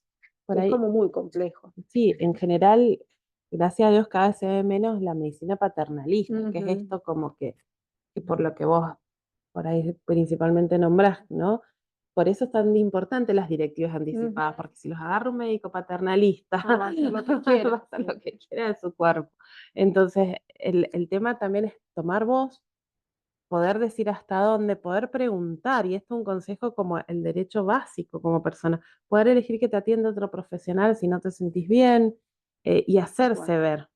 Eso es muy importante, porque si no estamos em, soslayando, poniendo totalmente en segundo lugar el paciente y la familia, cuando en realidad son ellos y los enfermeros los que están ahí todo el tiempo. Y esto que pasa mucho y que se presta en un hospital general, que ingresás por algo agudo, que finalmente vos estás en una cama, sí, sin tomar decisiones y toda la gente parada, como hablando de vos y decidiendo por vos, y es como que nosotros todo el tiempo llegamos a, bueno, ¿y el paciente qué te dijo? Ah, no sé, yo no le pregunté, pero ¿cómo me vas a hacer una interconsulta? Y a veces nosotros decimos, ¿el paciente sabe que vamos a ir? No, no sabe, o sea, ¿cómo vamos a ir? A veces no, o sea, sí sabemos cómo empezar, pero no, nos sacan como, ¿pero por qué han llamado a un psiquiatra? Yo no estoy loco. ¿Por qué me tiene que ver una psicóloga? Si no quiero porque no quiero. O sea, es como, y pasa como que falla mucho eso a veces en hablar con el paciente y ver qué es lo que quiere el paciente. Y nada. Em,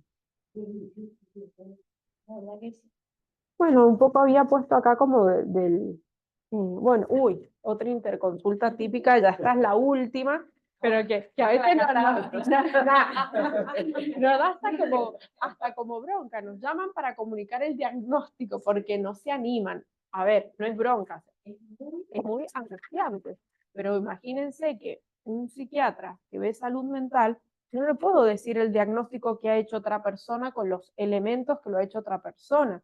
Eso sí, ahora ya no pasa tanto porque ha sido como un trabajo de hormiguita, pero como les genera tanta angustia a ellos, es decirles el diagnóstico y a su vez como la familia, no le digan que tiene cáncer porque el gordo se va a morir, así como está, cuando se entere, y es como, bueno, es un derecho del paciente saber lo que tiene, pero igual ahí acompañamos, porque si bien es un derecho, no todos estamos preparados en el momento o sea, de tenerlo, de recibirlo. Me acuerdo, por ejemplo, una señora que ella sabe que tenía una situación como terminal, y la familia no sabía cómo acompañarlo, de hecho nos pedía que no le dijéramos, y hablamos con la señora y ella simplemente nos dijo, no, yo ya sé, nada más, lo único que quiero, o sea, como ella incluso elegir qué le vamos a comunicar, porque también es un derecho del paciente, qué querés que te digan y qué no querés que te digan, nos dijo, yo nada más quiero que todos los días miren cómo me salieron los análisis, en qué he mejorado, en qué he empeorado, o sea, como ir a lo concreto, digamos, cómo me salieron los análisis, cómo me salió la radiografía, si dormí bien, si dormí mal, si hay algo que hacer con eso, como que ella quería como focalizarse en eso y no recibir más información al respecto porque no quería saber ella en específico qué enfermedad tenía, de qué, digamos, o cuánto tiempo le quedaba, o esa es otra como interconsulta frecuente que recibimos de poder trabajar eso. Bueno, eso. Es una etapa especial de la vida. También yo veo que... Toma. Sí, sí.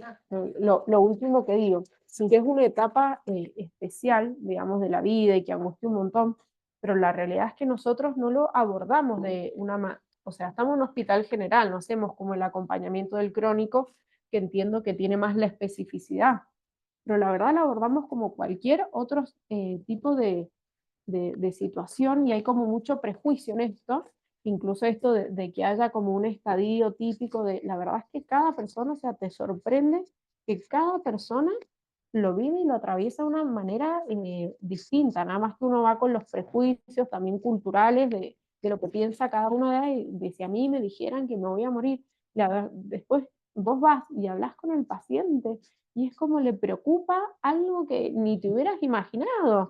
O sea, ¿qué es lo que quiere dejar resuelto? O está angustiado por algo que ni te imaginas, que a veces tiene que ver con esto, como ya estoy acá, me da lo mismo, pero quiero dormir en la noche. Si me tienen que hacer un examen, que vengan y que me lo hagan al otro día, o sea, no me voy a morir antes o después porque me saquen sangre a las 5 de la mañana, como algunas cuestiones que vamos trabajando. Pero bueno, eso, como que hay como yo pienso, un juicio que todos lo tenemos alrededor de lo que es la muerte y que cada uno lo va a vivir de una manera distinta, cada uno le angustian o tiene miedos diferentes cosas y algunas personas no se angustian y no tienen miedo, o sea, incluso digo, y eso también es como aceptable y es la familia al final la que está angustiada o el equipo que lo ve.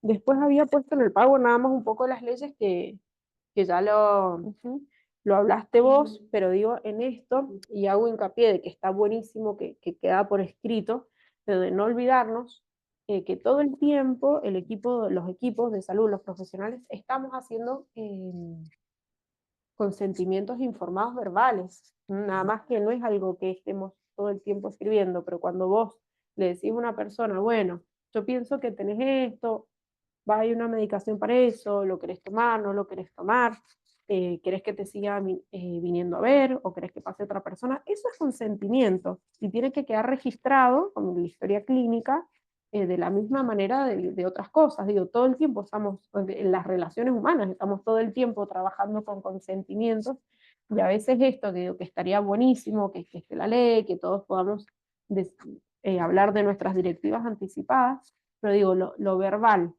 y no perder esto de tener este vínculo, de preguntarle directamente al paciente, tiene que estar, porque así es como nos manejamos, y a veces no hace falta terminar con un escribano, o sea, aparte ni siquiera a veces tienen para pagar un escribano, o sea, es como, yo lo veo como una situación muy, muy ideal, cuando a veces es simplemente preguntar o trabajar con la familia que sabe ya lo que quiere el paciente. Eso. No.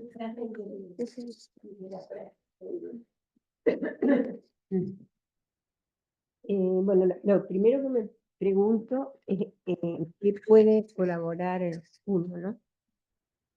Y lo que noto, hemos pasado por muchas de las circunstancias que ustedes hemos hablado cuando digo hemos pasado la familia y yo, me preocupa la desinformación. Es decir, toda esta maravilla de trabajo, que la verdad que la felicito y me asombra, que hacen ustedes, es un trabajo silencioso. Nosotros cuando nos encontramos ante el desafío de la salud de mi esposo, y cuando digo nosotros digo mis hijos y yo, 3 hijos y yo, nosotros no teníamos esa información.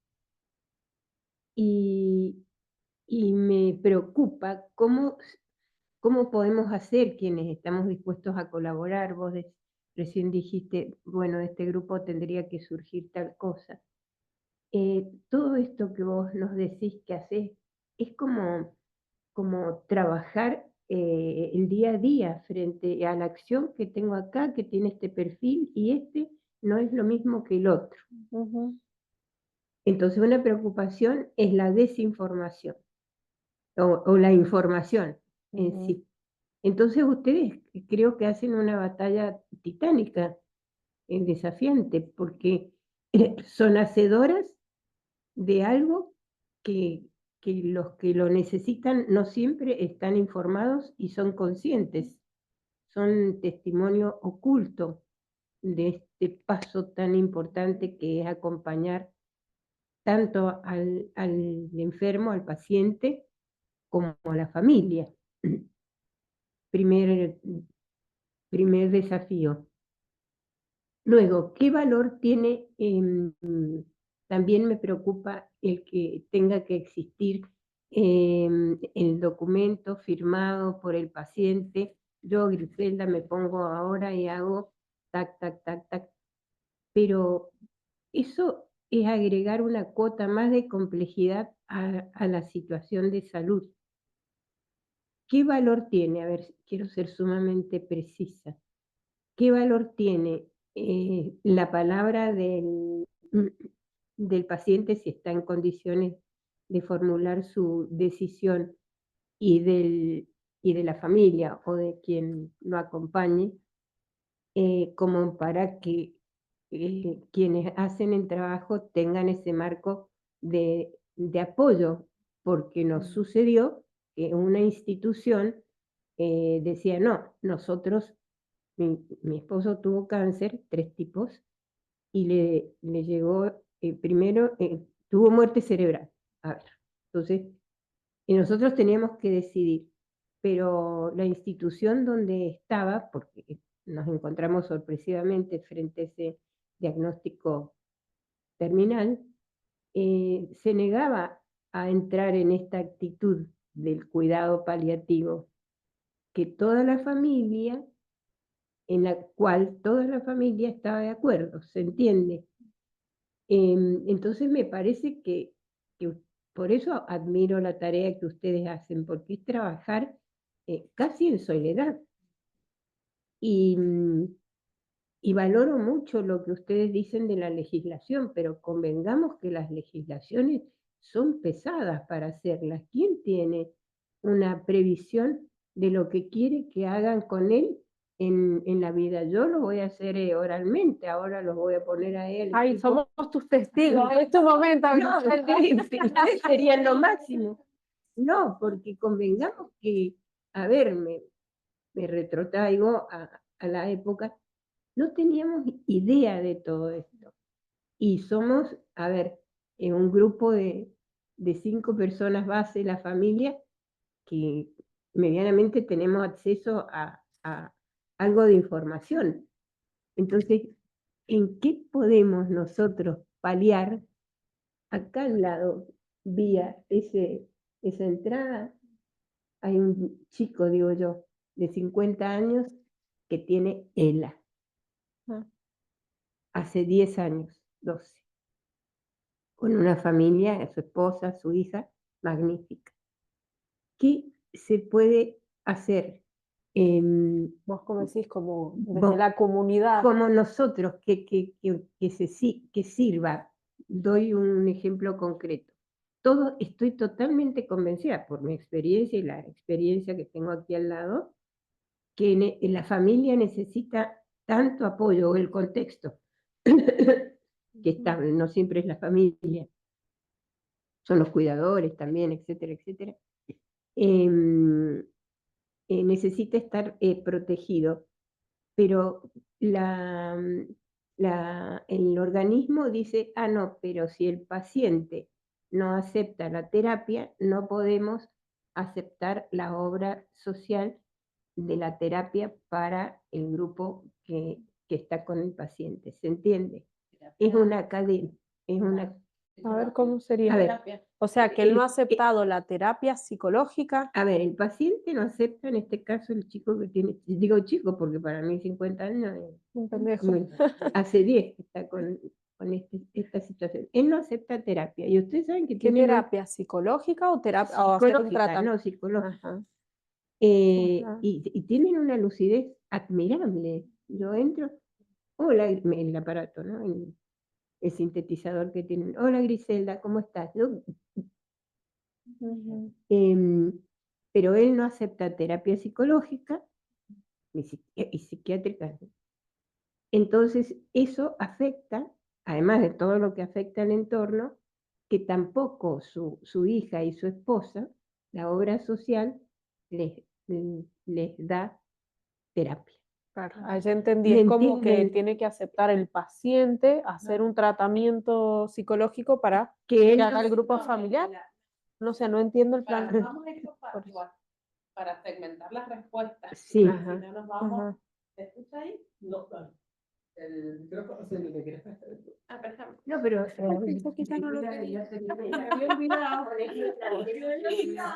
La fama.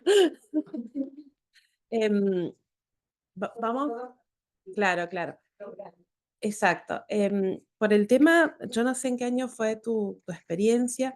Hoy en día estamos muy metidos en las terapias intensivas desde cuidados paliativos, muy metidos. Esta semana he ido todos los días a la terapia de mi hospital, a hablar con familiares, a ver pacientes, a decidir con los médicos, etc. Pero entiendo que hay instituciones y lugares muy diferentes. Y hoy en día, por ahí, mi mayor límite o resistencia son las familias, no como lo que te pasó a vos, al contrario. O sea, es decir, te has hecho viejo, o estás enfermo, o esto, a vos que tenés un montón de cosas buenas y materiales, también te puede tocar. O sea, hoy en día, para mi experiencia, eso es mi mayor límite. Las cosas van cambiando. Sí creo que se puede hacer sacar algo, ¿no? De esta educación, que ya somos un montón y esto se multiplica porque nos vamos de acá, en poder hacer obras puntuales. Por ejemplo, en octubre es el Día de los Cuidados Paliativos. Se me ocurre hacer alguna divulgación en medios, ¿no? Se me ocurre que podamos, no sé, organizar alguna ida al hospital y que conozcan cómo se labura, o que hablen con otros, o que hablen capaz con un familiar, o traerles acá familiares que me han quedado muy significativos para que hablen con ustedes. Sí, hay millones. Podemos ir tomando nota de eso e ir planeándolas, no hacer cuestiones al voleo para que nos queden bonitas. Los grupos de voluntarios es una cosa muy importante. A mi hospital me ha costado horrores, nunca lo pude hacer, me pedían hacer una fundación, o sea, inscribirme, bueno, un desastre. Cuando estos cuidados, como dice Larro, no tiene que venir un especialista a decir qué querés. Puede salir, por ejemplo, en nuestro caso, con la musicoterapeuta, escuchando una canción, puede salir con una vecina, puede que nos agarre. Puede que nos agarre, nosotros decimos, bueno, son los hijos, pero después vino una amiga de una amiga y dice, no, mira, doctor, acá el tema puntual está el hijo que tiene un consumo problemático mal y es él que le llena la cabeza a ella que se tiene que hacer cosas, entonces, y nos enteramos cada vaivenes adentro, pero no hace falta, ¿entendés esto? Como que vaya el especialista, porque el paciente está triste, porque no duerme, generalmente el hilo del ovillo está ahí, no lo vemos. Y después con eso por el tema de acciones puntuales que hay un montón y propongo que en octubre tenemos que hacer algo. Quería sumar algo, sí, como en la vida personal de cada uno, que más allá que intentamos todo el tiempo hacerlo cada uno desde la disciplina, pero digo, con tu vecino, lo que sea, que me parece como re importante la escucha primero, que es como lo que nos falla a todos, que escuchar no es simplemente oír, digamos, en esto, y lo otro como que esa escucha nos permita como valorar la subjetividad de cada persona, en esto de, porque así vamos a saber cómo acompañarlos, o incluso escucha que activa. no quieran acompañar, no necesiten ese acompañamiento, digamos, no lo quieran, y esto como que algo que sí, que es lo que veo yo y que es un poco lo que dice Laura, es de los cuidadores o las personas que cuidan, que a veces ahí está donde podemos sumar, porque nada, viste que son los que están acá y después son los que se quedan sufriendo, digamos, la pérdida de esa persona. Entonces a veces como, o se alivia, seguro. Pero bueno, como eso digo, como en general las vías escuchar, esa escucha activa que tiene que ver con de verdad escuchar qué es lo que está necesitando o no la persona, y esto como valorar la subjetividad de cada uno en cada momento. Hay dos cosas más, perdón. Con este chico, las obras sociales no todas, porque yo trabajo en varias empresas de atención domiciliaria y cuando el paciente no quiere terapia, la pasamos para el familiar, porque es nuestra unidad, como hemos hablado de tratamiento. ¿Eh? Entonces, que él no quiera es súper respetable. Yo te digo que pocas veces he tenido que decir, bueno, no querés, pero lo vas a tener, porque digo, trabajo en equipo. Y la verdad que yo en mi espalda no puedo abarcar las cosas de salud mental. Y si es un paciente con mucha carga, le voy a decir, o te ve ella o no te ve nadie, porque somos un equipo y abordamos, aunque sea una vez, el paciente así. Realmente hay algunos casos puntuales que no lo doy a discusión. Es un equipo. Esto es el equipo y así trabajamos. Y después, cuando el paciente no quiere, y capaz la que sufre es la familia, pedimos esa atención para la familia. En general no hay problema con las obras sociales. Hoy en día, que manden a la casa a la psicóloga para el grupo familiar. De hecho, reuniones familiares, todas las psicólogas la pasan como una consulta sin haber estado con el paciente. Entonces nos sentamos, qué sé yo, somos 10 y esa es una consulta de la psicóloga en la reunión familiar. Y otra cosa más que nombraste. Iba a decirles una cosa, en esto como legal que no nos quedamos con, no quiere y listo, que también la demanda se construye. O sea, como que podemos ver, capaz que no quiera hablar de la muerte claramente, pero hay algunas otras cosas con las que sí se puede hablar o sí se puede trabajar. Eso que la construimos, la demanda de la persona. Digo, cualquiera de nosotros capaz se siente un rato con un psicólogo y es convencido de que vaya. Quería aportar una cosa. No, quería aportar algo desde la tanatología. Y es que, bueno, primero que nada, es buenísimo que se generen estos espacios donde se pueda hablar de estos temas que son muy tabú y son muy esquivados. ¿Qué pasa? Exactamente, a mí me pasa por ahí cuando decís, sí, estudié tanatología, dicen, ¿cómo? No sé qué, no sé cuántos, hay que vivir. Es que vos sabés que es entretenido, vos sabés que es interesante, lo que pasa que, y también se le puede aportar humor y todo eso, lo que pasa que, bueno, uno tiene una cultura muy clara. Eh, Exactamente. Sí, claro, claro. Claro. Y en realidad, entonces, básicamente es poder instalar el tema, que se haga normal, y un poco esto que vos decías, esto que pasó para atrás y que venía pasando de que uno no hacía las voluntades anticipadas y todo eso, es lo que hay que hacer ahora y uno tenga la edad que tenga. Así es. No hace falta ser grande, estar enfermo. A eso. Uno, exactamente, es visibilizar. Y hay una cosa que desde la tanatología se respeta mucho y es que la persona tiene derecho a saber qué va a hacer del resto de su vida. O sea, si uno tiene un diagnóstico con una expectativa de vida corta, a ver, si yo me quiero arrancar el bonete, no sé, empezar a hacer cosas que jamás hice, bueno, quizás sea el momento para poder hacerlas. Entonces, obviamente, esto poniéndole un poquito de humor, ¿no? Pero es muy importante que... Claro. Sí, sí, sí.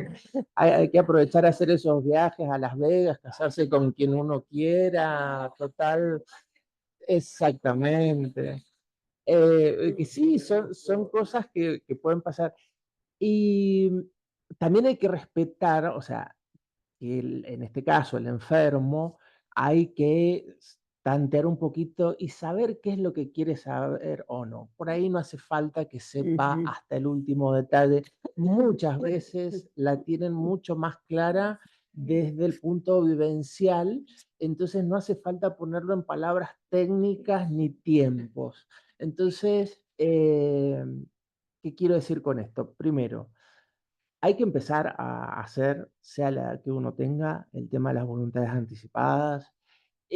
la persona que está en una etapa terminal o algo así se tiene que enterar, no uno se va a sentar enfrente y le va a obligar y le va a largar todo un Claro. speech técnico de todo lo que tiene, pero sí preguntar, mirá, ¿te gustaría saber qué tenés? ¿Cómo te sentís? Y quizás es un punto inicial para saberlo. Y bueno, nada, que sí, que hay que empezar a hablar de todas estas cosas porque Claro. a todos nos va a pasar. Mi pregunta tenía como finalidad activar nuestra posibilidad de colaborar con estos procesos, ¿sí?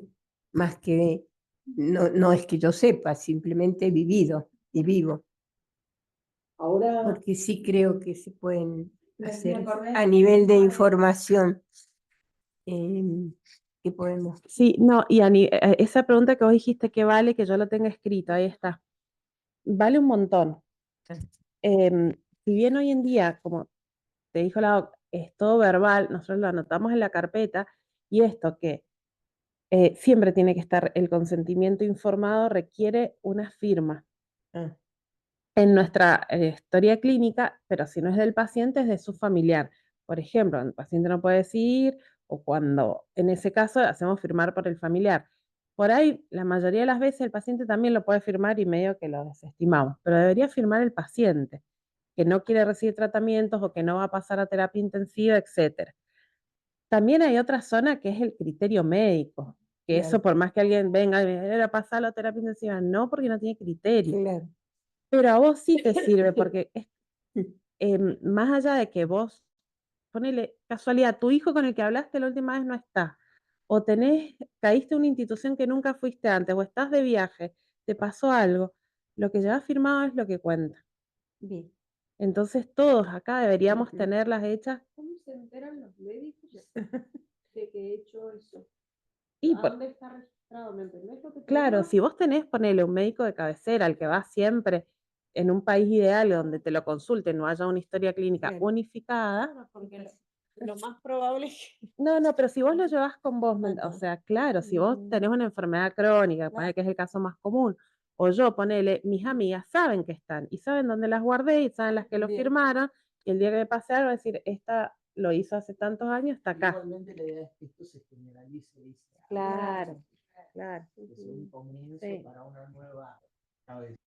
Sí. Bueno, como en un momento, ¿se acuerdan? Hace muy poquitos años, que nos hicieron anotarnos en los que querían donar Ajá, o no. O sea, que la había, ley Agustín, en realidad era se tuvieron que anotar los que los no que no por la querían. No me negativa. acuerdo cómo se llamaba eso. Agustina, la ley Agustina. Ajá. Pero fue hace muy poquito Sí, sí, que sí. somos todos donantes, Igual ayer, salvo que haya expresado yo lo contrario. sí, de ahora, pero ¿sabes qué? Ayer justo hablé eso con los chicos de terapia porque tenemos un paciente, y igual viene el INCUCAI a hablar con la familia, y si la familia se niega, no dona nada. La última palabra, eso quedó pendiente, que íbamos a hablar con los de los procuradores a ver qué pasó. Es por la chica Agustina, por esta chiquita que esperó el corazón, falleció. Pero bueno, igual creo que ahí tiene última palabra la familia. ¿Qué debería? Qué sé yo. Le pregunto antes de que... Sí, que estamos ya con la hora pasada, pero Por eso, una última cosita. Yo quiero volver, de acuerdo a lo último que los dos, ustedes que hablaron, volver a esa concepción del paciente y de la muerte y del enfermo, de los cuidados paliativos, que es cuando digamos, se da la enfermedad. Entonces, a partir de ahí, empiezo a pensar en todas estas cosas. Yo creo que no, que hay que hacerlo. No, eso. Como digo, Eso, todos que es nos lo, vamos a morir. eso Entonces, seguro, pero hablar, ahí está. Por eso desde ahora, por eso yo a veces soy medio reticente a los médicos. Exactamente, tengo un hijo. Entonces soy... No, No, por otro lado, totalmente, tengo la suerte de decir lo que sea que haga está bien, pero porque tengo una conexión con él bastante especial. Ojalá lo podamos hacer en estos grupos, partir de uno. Yo creo que uno es el que tiene que empezar. Podríamos hacer ese ejercicio para la próxima. Claro, O sea, para pero sentarnos a claro, aunque angustiarnos sea un buen rato. mínimo, es pensar la muerte, y la muerte de uno no hay otra. Yo estoy con vos con el tema de la meditación. Yo hago meditación permanente desde hace mucho tiempo, todos los días. Entonces, con eso me inicio en el día. Y me ha dado muy buenos resultados. Pero no es una cosa que yo le... Yo creo que, Bueno, que está re bueno poder tomar eso de que dice Exacto. Griselda de qué podríamos hacer y quizás podríamos empezar por nosotros mismos. Digo, ¿cómo puedo acompañar a alguien a que haga una directiva anticipada si nosotros no sabemos qué es? O qué se juega a uno cuando lo tiene Mira, acá hay unas preguntas que nos dicen, bueno, nos vamos a extender un poquito más, perdón, estamos extendidos, pero ha dado el tema. Dice, ¿cuántos de nosotros tenemos hechas las directivas anticipadas? Ninguno. Muy bien. Dice, lo pienso en función de las actividades del día de cuidados paliativos como ejemplos diversos de las diversas cuestiones a anticipar. Dice, muchas gracias, me gustaría si pueden profundizar sobre la ortotanasia según distintas enfermedades y casos particulares y en qué casos y cuándo se debería sacar el oxígeno, el alimento, etc. Y después dice, bueno, gracias. Muchas gracias por todo. Entré muy tarde. Me gustaría saber si hay un formulario de formato legal que nos puedan enviar para firmar nuestra voluntad o directivas anticipadas. Sí, por supuesto. No sé, tenemos tiempo. ¿Qué pasa? ¿Cómo era lo del oxígeno, esa que es más puntual? Sí. La ortotanasia. Bien, ya está. Claro. Mira, hoy en día como que la tecnología y la medicina ha hecho que, y que sobrevivamos a las bacterias, vamos, está muy bien, está todo muy bien. Tenemos trasplantes, tenemos respiradores, diálisis, hago cirugías a corazón abierto y eso cada vez va a ir a más, cada vez va a ir a más. Entonces, ¿cómo saber cuál es la ortotanasia? No es la misma en el 2024 que en el 1980, ¿no? Entonces, que el tema es hay que ver ahí el paciente y la situación y la carga de enfermedad que tiene en ese momento. ¿Ah? Nosotros mismos hoy en día nos llevamos esa sorpresa de decir, mira cómo se recuperó. O la verdad que con rehabilitación esta enfermedad neurológica anduvo súper bien. Y capaz que no era el paliativo de antes, decíamos son 6 meses y 2 meses. No, podemos seguirlo un montón de años, con idas, con bajas. En oncología, los tratamientos nuevos que se llaman target o moleculares, que son terapias moleculares y anticuerpos, han dado una sobrevida a estadios 4 que antes era impensable. De hecho, ya no es lo mismo que antes, que un paciente con metástasis fallecía al año. Hoy en día, perdón, eso depende de qué tratamiento haya hecho. Claro. Claro. Entonces, ¿cuándo sacar el oxígeno? Mira, ese es un tema, en general, cuando el paciente está moribundo en final de vida, hablamos de días, y tiene una franca sensación de falta de aire o su saturación está bajo, tiene que tenerlo, no importa que falten 2 horas. ¿Me entiendes? Y después, no cuándo sacarlo, generalmente cuando usamos morfina, cuando el nivel de conciencia está muy abolido, no hace falta que lo tenga, porque la morfina mejora la sensación de falta de aire. Entonces, por ahí, si nos vamos a guiar por factores numéricos de presión, de frecuencia cardíaca, de oxígeno, no quiere decir que el paciente esté bien o mal en sus síntomas. Capaz que está todo súper controlado y no hace falta. Y la alimentación y la hidratación es un tema aparte, son tratamientos. Con una dieta podemos dar un tratamiento y con una hidratación también. Entonces eso depende de cada paciente. Para final de vida, yo creo que lo hablamos la otra charla, hasta Juan Pablo II tiene una encíclica donde habla de suspender alimentación y hidratación y alimentación en final de vida, que eso no es eutanasia. Y hoy en día se sabe, volviendo a las bases, que nos vamos a morir capaz de una enfermedad crónica paulatina que nos va a llevar a no comer, a no tomar un par de días, sino semanas, y así nos vamos como apagando. Exacto, entonces por ahí volvemos a esto, ¿no? Si tenemos un paciente que podemos predecir que va a fallecer, ¿por qué colocarle una sonda para alimentación? Si la naturalidad es que no tenga hambre, o vos le decís, che, ¿querés comer? No, yo no he visto poca gente que se muere de algo crónico, el día anterior come un montón, no es normal. Ay, perdón. ¿Listo para terminar? Esto para terminar, nos decían en el curso de tanatología que mucha gente deja de comer porque se está muriendo y no es que se va a morir porque deja de comer. Así que bueno. Inés, te dejo para que Bueno, muchas gracias chicas por los aportes y las ideas que van a surgir. Así que, bueno, nos estamos viendo seguramente en un mes, después ya... Alguien mandó el libro acá, pero no está en el WhatsApp. Y lo quiero. Bueno, gracias. Por dejar la idea del próximo encuentro, va a ser el duelo por las mascotas. Como para cambiar un poco la energía. Así que después vamos a seguir con el tema de otros temas. Bueno, gracias. Gracias. Chao, nos vemos, hasta luego. Porque tengo misiones. Que mandaron la otra vez, no las empecé a seguir. Sí. Ay, no, Y después otro veterinario que vamos a intentar que venga, que es acupuntura, animales. Gracias, Leti. Chao, Leti. No sé si nos ven. Gracias a ustedes, chicos. Hermoso, estuvo hermoso como siempre. Nos vemos.